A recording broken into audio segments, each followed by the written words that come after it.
Hey there YouTube, G-Clef here. I found yet another interesting quote-unquote alien video. This is actually from a documentary. I've taken segments of the documentary. It has professional analysis in it, and I'm also going to give you my own analysis as well as comments along with the so-called collector or witness of this event, supposedly.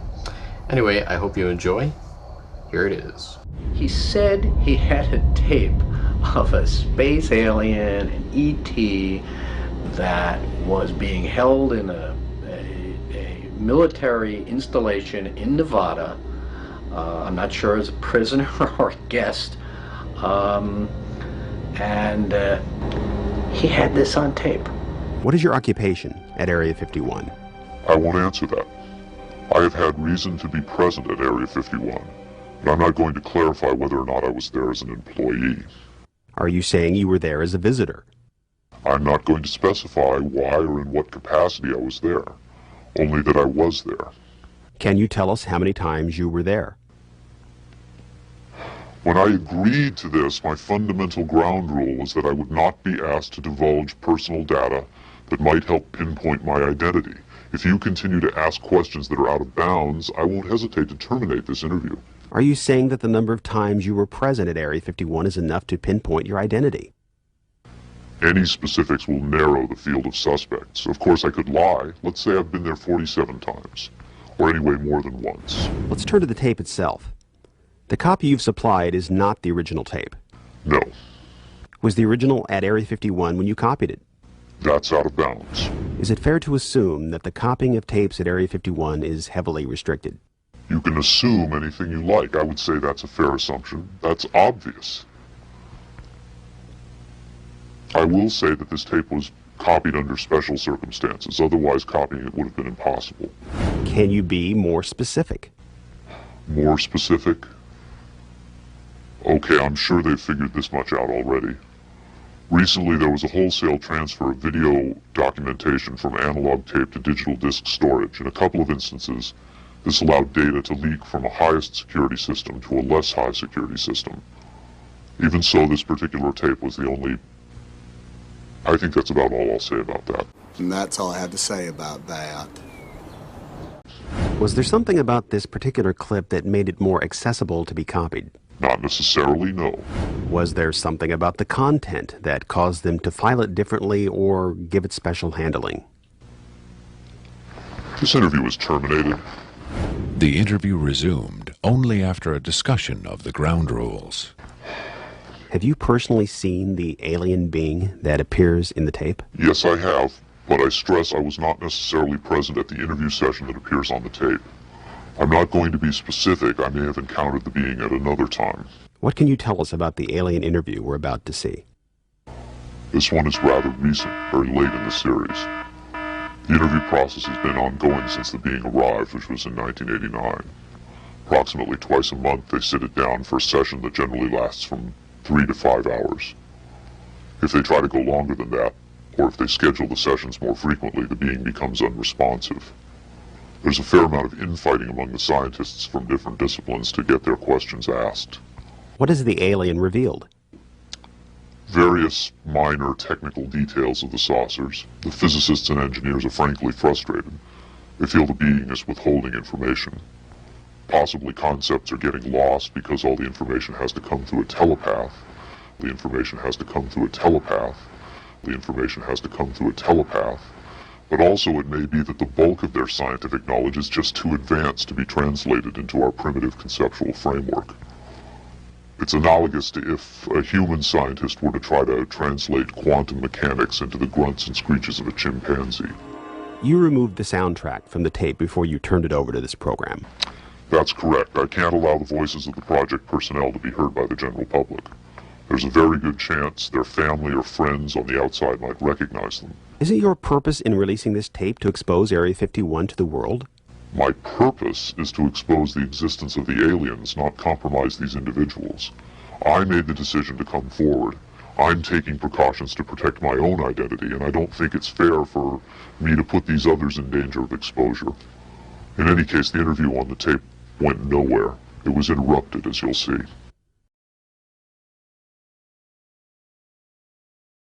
Can you describe for us what we're seeing?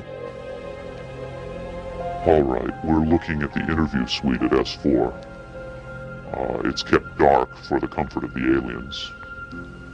The figure who is just barely visible in the left foreground is the telepath, and behind the camera is a raked seating area for observers. Although in this case, I believe the only other person present was a military aide. The alien is seated behind a glass partition in a biocontainment area, which is maintained at Biosafety Level 2, the lowest designation. That's primarily for the protection of the aliens, not us. The theory is that if they were going to infect us with an alien bug, it would have happened 50 years ago. In fact, all the indications are the aliens eliminated microbial and viral life from their own ecosystem long ago. They aren't susceptible to our diseases directly, but it has been shown that microbes can reproduce and form colonies within their respiratory systems, which tends to exacerbate the debilities they seem to suffer anyway in our environment. In fact, you can see here the alien is beginning to flag. The interview was not going well. The telepath was trying to clarify some points from a previous interview, but he wasn't receiving coherent responses. As you can see, the being is in real distress. At this point, the telepath is sending out a message to the medical staff. He's trying to communicate with the alien, but he's getting no response.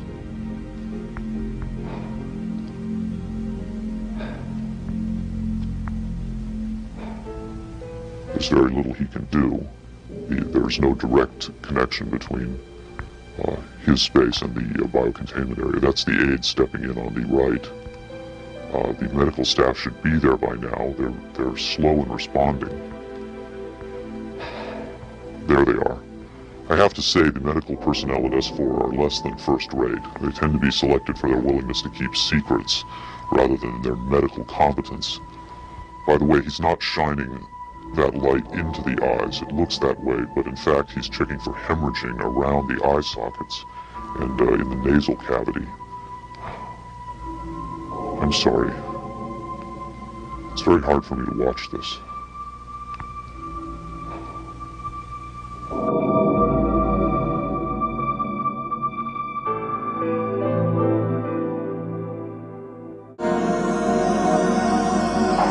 Makeup artist John Criswell has provided special effects creatures for many Hollywood motion pictures and television shows, such as Spaced Invaders and Babylon 5. Hired by Rocket Pictures to create the aliens for the recreation segments of this program, Criswell was very interested to finally see the real thing. By Hollywood standards, I would say it's a pretty decent puppet. Well, to be honest with you, I would love to buy this being real, but it's probably a hoax. Well, I think this is a really cool design, and it's a great concept, but I think I could have done better. Whoever did this, I mean, they could have a job in Hollywood in a minute, no problem. This one has a much creepier quality than the alien autopsy tape, I think. That one I definitely didn't buy just because of the way it laid on the table. There was a couple of things. This actually, whoever did this was, or if someone did this, they were very clever because it hides a lot of stuff. So that's what makes me kind of disbelieve it a little bit. But, who knows? Academy Award winner Rick Baker is one of Hollywood's reigning masters of makeup effects. He transformed Eddie Murphy into a 300-pound man for The Nutty Professor and has created monsters for countless films, including An American Werewolf in London and the UFO-related Men in Black. Baker dismissed the tape as a fake. Yeah, this doesn't fool me. I don't buy this. I think this is a puppet, and you've got a table in the foreground that's hiding the rest of its body. You've got some kind of, whatever that instrument is in the foreground, it's hiding. It's also lit very mysteriously. I think if you were going to record this alien, you would want to see it, and you wouldn't want to hide it behind a table, and you would light it in a way that would show up much more than this. And this particular movement, this head jerking movement here especially, looks very puppety to me. It looks a little overdone and very much like a guy with his hand inside this thing maneuvering it. I guess he's supposed to be ill here. Is that what's going on? It just looks like they went to a great deal of effort to hide as much of the anatomy other than the head on this puppet, and I just don't buy it. I would be willing to stake my reputation on the fact that I think this is a hoax. Okay, so I'm afraid I'm going to wind up reiterating a lot of what they were saying, but one thing I noticed was the font difference here on our regular counter, and then there's some type of code there. You notice it's bold and even a little bit smaller, and that's, I think somebody just superimposed that to make it look cool and official. Why they didn't just put like A51 on it, I don't know, but whatever. Here, basically, this proves the point that it's an incredibly dark thing. We don't really see anything. Basically, we're seeing the quote-unquote alien's head here. Notice his eyes don't blink, and the person who said they saw this claimed that they couldn't deal with light, so they put them in this dark room. Okay, fine. Makes sense, right? So, this doesn't really seem like much movement.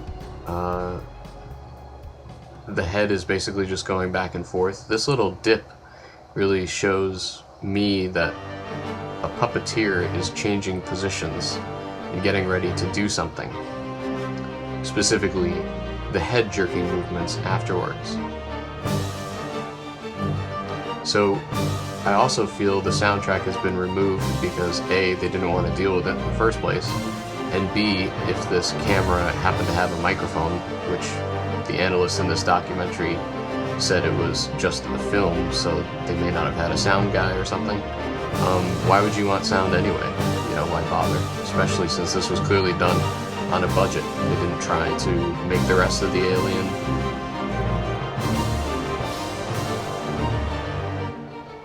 and I'm unsure what that laser thing is, but what it proves, I don't know. Some people are trying to say that it's its heart rate or something, but it seems pretty erratic to be a heart rate, so that doesn't make a lot of sense. So here we go with the jerking there, and yeah, this seems like a puppet to me. You also notice his hands aren't doing anything, which would be a reaction to the claimed basically having a type of pneumonia, as the guy claimed. The microbial life flowing in his lungs. Now, here they claim that they don't shoot, point that in his eye, but they do, That's exactly what just happened. And you notice he doesn't react to it. Now, if he was so sensitive to light, wouldn't he be jerking back and trying to get away from that light instead of complying with them? That also doesn't make a lot of sense. Now you see him wearing a sweater. Yeah, very, very interesting.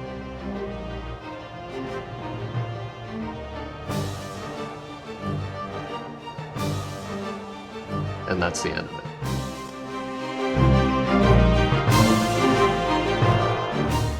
Okay, so aside from the medical illogic here, this is kind of the clincher for me. Look, you can see that they point directly in his eyes. See the reflection in the eye there? And he's so sensitive to light that he just sits there and does pretty much nothing as they point a light at him. So please feel free to leave comments and whatnot. I hope you'd enjoyed this because it's complete crap.